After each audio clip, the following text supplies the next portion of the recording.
Signature बहुत बड़ा है। ये 40 घंटे ऊपर घूम सकता है। ये करीब 9.1 किलोमीटर पर घूमता है और इसका काम है सैटेलाइट उसके कम्युनिकेशन के जरिए वहाँ की इंफॉर्मेशन भेजना। ये वहाँ पर था, इंफॉर्मेशन तो भेज चुका है, अब इसको मारने से कोई खास फर्क पड़ने वाला नहीं है।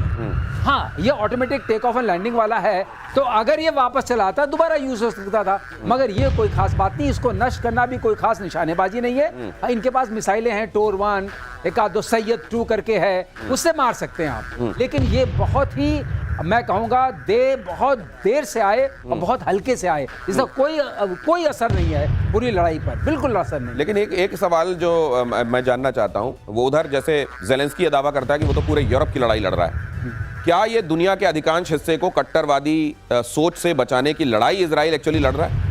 नहीं, देखिए, ये कोई शक नहीं है कि अगर आप किसी भी तरह से दुनिया को ये दिखाकर प्रूव कर पाते हैं, और जो कि आप भी मानेंगे और हमें भी मानने पर मजबूर होना पड़ेगा, कि अगर जो 3 टेररिस्ट ऑर्गेनाइजेशन है, हमास, हिजबुल्लाह, हूती, अगर उसकी बेसिक बैकबोन ईरान अगर है, और सबको मालूम है, इसमें कोई शक नहीं है, जिस तरीके के हथियार दिए गए वो है, और तीनों के तीनों सिर्फ टेररिज्म में इन्वॉल्व है, तो क्यों नहीं माना जाए कि ईरान टेररिज्म में टोटली इन्वॉल्व है? अब उसके अलावा क्या चाहिए आपको? ये तो वही वाली बात हो गई ना कि यूएस इन्वॉल्व नहीं है। किसने कहा यूएस इन्वॉल्व नहीं है इस लड़ाई के अंदर? कोई सपने में सोच सकता है कि यूएस इन्वॉल्व नहीं है? कौन एयर डिफेंस कवर में मदद कर रहा है? कौन वेपन सिस्टम्स दे रहा है? कौन इंटेलिजेंस सर्विलेंस करके दे रहा है? कौन अपने चारों तरफ से इस समय ईरान को घेर रहा है? टू दी एक्सटेंट लास्ट एक जगह बची थी कहने के लिए, वो तो आप देख रहे हैं पाकिस्तान के पास भी यूएस ने अपना वो करना शुरू कर दिया कि उसका वो जहाज गया, जाकर वो पूरी टोपोग्राफी के डिटेल लेकर और लेकिन मेरे को एक चीज जानने में बड़ा इंटरेस्ट है मेजर गौरव, आपसे ये सवाल लेकर आने वाला हूं कि जब एक तरीके से वहां एयर बेस बना रहा है अमेरिका अपने, और इस बात पे साइन भी करके आ गए हैं मुनीर साहब कि ठीक है आप यहाँ यूज कर लीजिएगा, हम आपके साथ खड़े रहेंगे, तो चाइना इसको कैसे ले रहा होगा? वो जो ऑल वेदर फ्रेंड है, जो बिग ब्रदर है, आयरन ब्रदर है, वो कितना नाराज या खुश हो रहा होगा, ये जानूंगा मैं आपसे। लेकिन पहले खबर बता दूं, इजरायली वायुसेना ने ईरान की मिसाइलें उड़ाई। इस्फहान में इजराइल का बड़ा हमला, ईरान का रेडार सिस्टम भी तबाह, इस्फहान में मिसाइल लॉन्चर उड़ाया गया। ये खबर देखिए जरा, आपको दिखा रहा हूं मैं, और उस सवाल का जवाब लेता हूं मेजर साहब से जो मैंने अभी किया। सर जी, देखिए, मैं आपको दिनेश एक बात बताता हूं छोटी सी, ठीक है ना। ये अगर आप ये देखें जिस तरीके से इजराइल ये लड़ाई लड़ रहा है, ठीक है, इजराइल जो लड़ाई लड़ रहा है और जहां पे इजराइल मार रहा है ईरान को, ईरान की अब चीखें निकलना शुरू हो रही हैं। कुछ दिनों की बात है, ये मामला निपट जाएगा। Now I will come back to the main point, ठीक है। ये आप रशिया कुछ बोले, चाइना कुछ बोले, आप कह रहे हैं चाइना दुखी हो जाएगा अगर पाकिस्तान ने ये कर दिया वो कर दिया, ठीक है ना। आप कह रहे हैं कि साहब ये देखिए, पाकिस्तान को खरीदा नहीं जा सकता। पाकिस्तान एक ऐसा देश है जिसको किराए पे लिया जाता है, पाकिस्तान को रेंट पे लिया है भाई। और ये चाइना भी समझता है कि जो पैसा देगा पाकिस्तान किराए पे जाएगा। अभी पाकिस्तान को किराए पे लिया अमेरिका ने वो खाने का बिल अब चुकाएगी 25 करोड़ कौम पाकिस्तान की। और मैंने आपकी शो पे एक बार ये भी बताया था कि जब भी गोरा हाथ बढ़ाता है और कोई पाकिस्तानी जर्नल उस हाथ को पकड़ता है तो पाकिस्तान में खून के दरिया बहते हैं, लाशें गिरती हैं पाकिस्तान में। ये भाई साहब सच है, और ये पाकिस्तान में होने वाला है। और ये बेवकूफ कभी नहीं समझते, वही गलती बार बार जियाउल हक के समय भी वही, परवेज मुशर्रफ के समय भी वही, आसिम मुनीर के समय भी वही। ये कौम कभी नहीं सुधरेगी, ये फिर से किराए पे चली गई है और कुछ नहीं हुआ है। और चाइना को क्या लगेगा? चाइना को इनकी सच्चाई नहीं पता है। चाइना फिर इनको बोलेगा 2 रुपए और ले लो, ये अमेरिका को धोखा दे देंगे। ओ भाई साहब, इन्होंने क्या करा था अफगानिस्तान में? इन्होंने अमेरिका को धोखा दिया था, फिर उन्होंने तालिबान को धोखा दिया। क्यों आपको लगता है कि तालिबान और तहरीक तालिबान पाकिस्तान इनको रोज ठोकते हैं? वो कहते हैं गद्दार कौम है ये, वो कहते हैं गद्दार है ये पूरी कौम पाकिस्तानियों की गद्दार है, इसलिए वो ठोकते हैं, इसलिए तहरीक तालिबान पाकिस्तान मारता है। आपकी बात पे फौरन ही कुछ जोड़ना चाह रहे हैं एयर मार्शल पीके श्रीवास्तव। दिनेश, ये गद्दारी की बात भी नहीं, ये बिजनेस की बात है। किराए पे देते हैं अपने लोगों को, वही करते हैं। इनके पास गद्दारी का आप कोई मतलब, तो आप कह रहे हैं तिजारत में थोड़ा और आगे निकल गए? निकल गए। अगली खबर, सबको बांटते रहते हैं, जो दे दे पैसा वो ये लो, तंबू वाले की तरह बोली लगने के लिए तैयार वहां पर, और जो ज्यादा पैसे दे दे। इजराइल ने खामेनेई की तुलना हिटलर से की है। खामेनेई मॉडर्न हिटलर हैं, इजरायली रक्षा मंत्री ने कहा। तानाशाह को जीने का कोई अधिकार नहीं। कार्ड्स ने कहा इजराइल को खत्म करना चाहते हैं खामेनेई। सिर्फ उन्होंने नहीं कहा, इनफैक्ट बेंजामिन नेतन्याहू भी कई बार कह चुके हैं कि ये तो हिटलर हैं आज के जमाने के।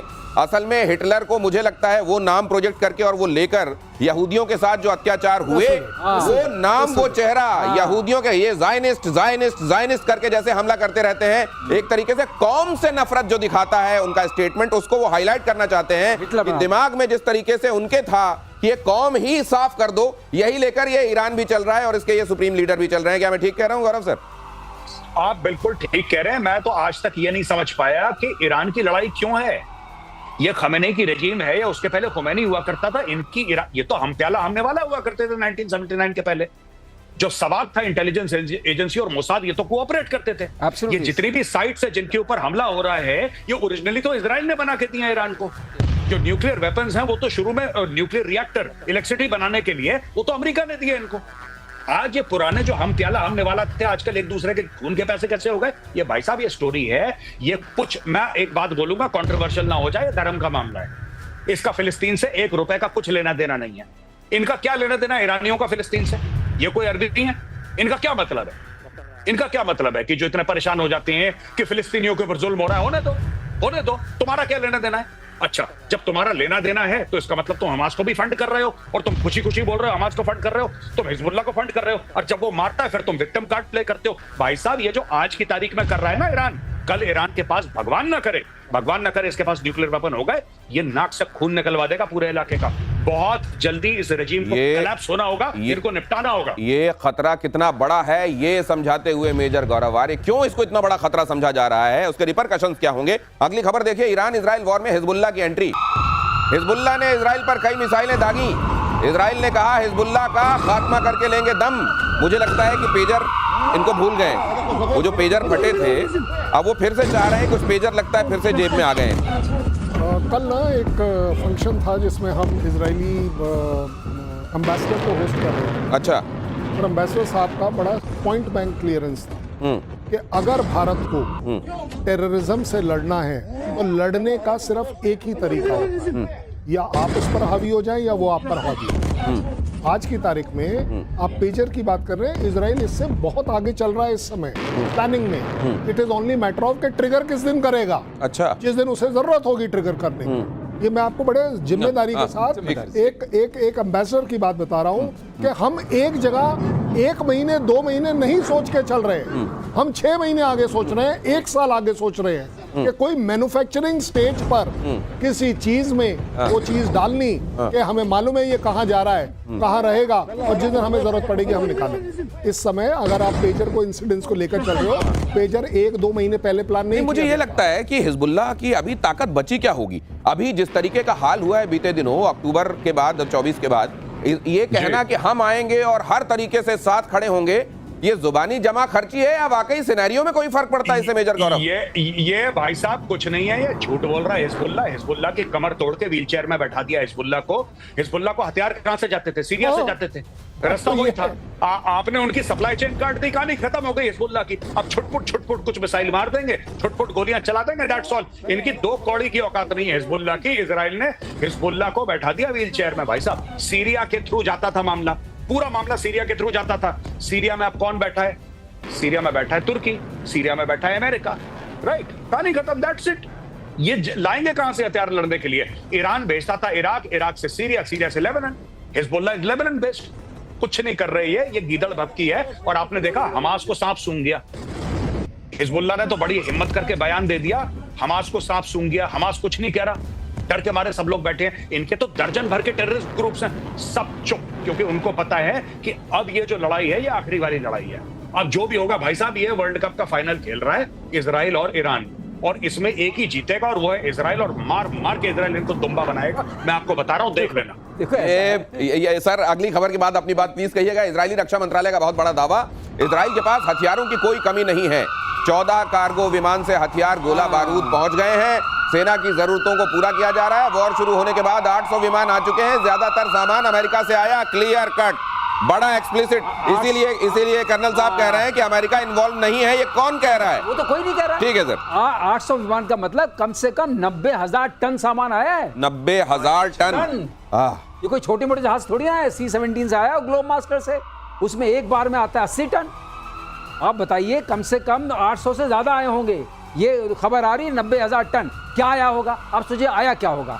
आया होगा मोस्टली थार्ड का इक्विपमेंट, थार्ड क्या है? Terminal high altitude area defence. जी, उसमें होता क्या है, ये इनके पास अगर इजराइल तक पहुंचना है तो इनको SRBM चाहिए, बैलिस्टिक मिसाइल चाहिए। बैलिस्टिक मिसाइल जब ऊपर जाएगी और नीचे आना शुरू करेगी, थार्ड उसको 150 किलोमीटर पर उससे मुलाकात करेगा। 150 किलोमीटर पहले ऊपर आसमान में हाँ। वायुमंडल से बाहर, अच्छा, वही मुलाकात होगी। अच्छा, अब उसका इंतजाम कर लिया गया है, क्योंकि अब इनको पता है कि इनके पास थोड़े मोड़े बैलिस्टिक मिसाइल पहुंच रह गए हैं जो वहां तक पहुंचेंगे। और जहां तक हिजबुल्लाह का सवाल है, हिजबुल्लाह के पास जो बचे खुचे गोले वोले थे, उन्होंने कहा मारो, वो मार रहे हैं। वो तो आयरन डोम वैसे ही संभाल लेता रहा जिंदगी भर, उसमें कोई दम ही नहीं है। सर कह रहे हैं कि आयरन डोम उसकी एफिशिएंसी को लेकर आज फॉक्स ने खबर छापी, वो मैं उस पर आता हूं, लेकिन पहले खबर बता दूं, अमेरिका में ईरानी हमले का खौफ, मध्य पूर्व के सबसे बड़े सैन्य अड्डे से हटाए जेट। अमेरिका में ईरानी हमले का खौफ, अमेरिका ने 40 मिलिट्री जेट हटा लिए हैं। सैटेलाइट तस्वीरों से खुलासा, कोई फर्क पड़ता है सर? ये हटाए हैं, इससे ईरान अमेरिका को खौफ नहीं है। अब खौफ ज्यादा होना चाहिए ईरान को। क्यों? हटाए हैं, इसका मतलब तैयारी कर चुके हैं। जी हाँ। अब the moment aircraft go into the shelters, जो हम बोलते हैं हार्डन शेल्टर्स, इसका मतलब कि अब मामला ज्यादा गर्म हो गया है। अब अमेरिका तैयार है, जिसे हम बोलते हैं वॉर रेडी। अब ये वॉर रेडीनेस है। वॉर रेडी, पहले तो पीस उसमें थे। अच्छा। अगर वो बाहर रहते, इसका मतलब अमेरिका नहीं दखल देने वाला है। अब डरना चाहिए इनको। अमेरिका दखल देने के लिए तैयार हो चुका है। उसकी 2 हफ्ते की वार्निंग को आप मानेंगे? ये जो 2 हफ्ते का टाइम लिया गया है, इसमें कोशिश ये किया जा रहा है कि यूरोपियन यूनियन की तरफ से डिप्लोमेटिक कोशिशें हो। अगर आप मुझे ये इंटरप्रेट करने को बोलेंगे तो मैं इसका इंटरप्रिटेशन ये करूंगा, अगर एयरक्राफ्ट टारमैक से हट करके शेल्टर्स में चले गए हैं, उसको देखिए, इसका मतलब हुक्म कभी भी जा सकता है। अब हुक्म गया और हवा में ये आए और फिर सब कुछ उधर आपको उड़ता हुआ दिखाई देगा ईरान में। ऐसी तर्जुमानी है हालात की। और इजराइल में मेट्रो स्टेशन बना सुरक्षित ठिकाना। देखिए, मेट्रो स्टेशन कई जगहों पर जहां टनल खोदकर मेट्रो स्टेशन बनाए जाते हैं, वो सुरक्षित बंकर बन जाते हैं। अंडरग्राउंड मेट्रो स्टेशन में छिपे इजरायली लोग मिसाइल अटैक से बचा हुआ है मेट्रो स्टेशन। जाहिर है यहां पर लोग पहुंच रहे हैं और इसको सुरक्षित ठिकाने के तौर पर इस्तेमाल कर रहे हैं। ये इजराइल के लिए महंगा पड़ रहा है युद्ध। अगली खबर दिखाइए जरा।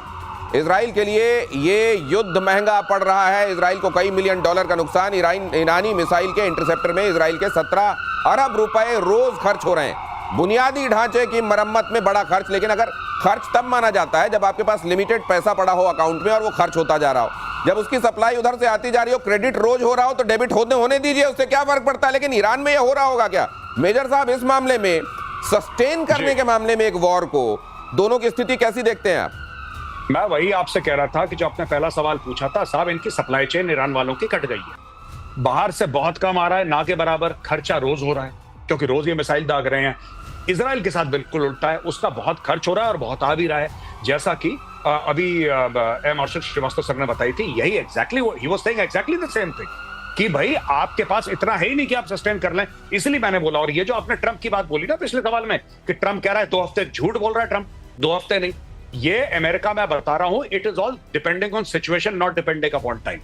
ये पहले भी ट्रंप ऐसे बोल चुका है कि संडे को टॉक होंगी, फ्राइडे को सुबह अटैक कर दिया। तो ये सारी की सारी चीजें हो रही हैं, ये डिसेप्शन का गेम चल रहा है। लेकिन fact of the matter is कि ईरान की सप्लाई चेन बहुत कमजोर हो चुकी है आज की तारीख में। It is really very very weak. और मुझे नहीं लगता कि ईरान में अब काबिलियत है 1 हफ्ता और सस्टेन करने की। 1 हफ्ते के बाद, 5 दिन, 4 दिन, 1 हफ्ते के बाद ईरान का बहुत लो स्टॉक हो जाएगा। और यहां पे दनादन ग्लोब मास्टर्स आ रहे हैं, लो थर्ड मिसाइल है। और क्या चाहिए? पेट्रियट चाहिए लो, ये चाहिए लो, वो चाहिए लो, जो चाहिए लो, कोई दिक्कत नहीं है। और not only that, not only air defence, even platforms for F-35। भाई F-35 तो नाच रहा है ना तेहरान के ऊपर, उसके लिए भी तो रॉकेट्स आपको चाहिए, उसके लिए भी तो हार्ड पॉइंट्स चाहिए। सबका सब तो अमेरिका दे रहा है उनको क्या दिक्कत है? उनका सप्लाई खुला हुआ है। यहां से पाकिस्तान ने रास्ता बंद कर दिया। पहली चीज, अफगानिस्तान कुछ देगा नहीं। और कौन कौन से देश हैं उसके सराउंडिंग जो देंगे? भाई कौन है? चाइना का तो कोई बॉर्डर नहीं लगता ईरान के साथ। चाइना आएगा तो जहाज से करेगा। अमेरिका फिर भी पानी के जहाज से भेज सकता है। अमेरिका फिर भी पानी के जहाज से भेज सकता है। ईरान का आप नहीं कर सकते, क्योंकि वहां पे ईरान के सामने तो अमेरिका का वो एयरक्राफ्ट कैरियर और पूरे सबमरीन्स और पूरा फ्लीट बैठा है वहां पे। How will you supply Iran in case of war? आप वहां पे तेल, सामग्री, ये सारी चीजें जो हथियार है, बारूद है, रॉकेट है, कौन दे रहा है ईरान को? तो ये जहां पे बन रहा है उसको तो फाड़ रहे हैं। ये है कंपैरिजन दोनों की स्ट्रेंथ और वीकनेस। देख लीजिए, युद्ध को लेकर अमेरिका से जुड़ी ये खबर भी देखिए। व्हाइट हाउस का बयान, अभी युद्ध में ट्रंप नहीं उतरेंगे। व्हाइट हाउस ने कहा राष्ट्रपति 2 हफ्ते में फैसला लेंगे, यही 2 हफ्ते की बात हो रही है, लेकिन ये 2 हफ्ते असल में डिसेप्शन है, क्योंकि यहां ट्रंप कह क्या रहे हैं और कर क्या रहे हैं ये आप जानते हैं। इसमें एक बड़ा सीरियस डिस्कनेक्ट है। लेकिन ये 2 हफ्ते क्या जानबूझ के फैलाए गए हैं मार्केट में, और इसके सब्सक्राइबर भी होंगे क्या? ये रायता फैला रहे हैं। हाँ। ये सिर्फ रायता फैला रहे हैं कि 2 हफ्ते हमारा अगले दिन मार दिया। हाँ। नहीं, ये ट्रंप विश्वास करने लायक नहीं है। अगर व्हाइट हाउस की कोई न्यूज आती है तो 2 ही हफ्ते क्यों? 4 दिन क्यों नहीं, 5 दिन क्यों नहीं, 1 हफ्ता क्यों नहीं, 2 ही हफ्ते क्यों? देखिए, सबसे बड़ी बात जो चल रही है ना, ये कहाँ से कनेक्ट हो रहा है। आपने बोला 17 अरब डॉलर खर्च हो रहे हैं रोजाना के हिसाब से। 2 सप्ताह में क्या ईरान इतना पैसा अफोर्ड कर लेगा? एक बात। दूसरी बात, मैं कहता हूँ 2 मिनट के लिए पैसे मिल गए, पैसे मिल भी गए, ठीक है ना। सामान कहाँ से लाओगे? सामान कहाँ से? आपको यूएस रोज सामान दे रहा है, उसके पैसे की तो आप कैलकुलेशन। ये खबर भी देख लीजिए, टाइम एकदम कम है। इजराइल को ईरान का बहुत बड़ा झटका। इजराइल हैकर्स ने ईरान की कमर तोड़ी। ईरान के नेबिटेक्स क्रिप्टो एक्सचेंज में चोरी 750 करोड़ रुपए की डिजिटल करेंसी उड़ाई। ये सबसे बड़ी खबर है। ये बड़ी खबर है। नोबिटेक्स जो है इनका क्रिप्टो करेंसी का एक्सचेंज है। इजरायली आप हैकर्स कहेंगे कि ये जो इनके पास इन सैंक्शंस लगे हुए हैं, तो पैसा कहां से आता है? यहीं से पैसा जाता है क्रिप्टो के हिसाब से, बाकी जगह से जहां से माल आता है। जो मैंने एक बार बोला था ना, मिसाइल बनाने के लिए मेम्स की जरूरत पड़ेगी, कंपोजिट कार्बन कंपोजिट्स की जरूरत पड़ेगी, आपको सीकर्स की जरूरत पड़ेगी, आपको ग्लाइड शेपिंग की जरूरत पड़ेगी। वो पैसा कैसे देंगे आप? ये वो एक्सचेंज में पैसा देता था।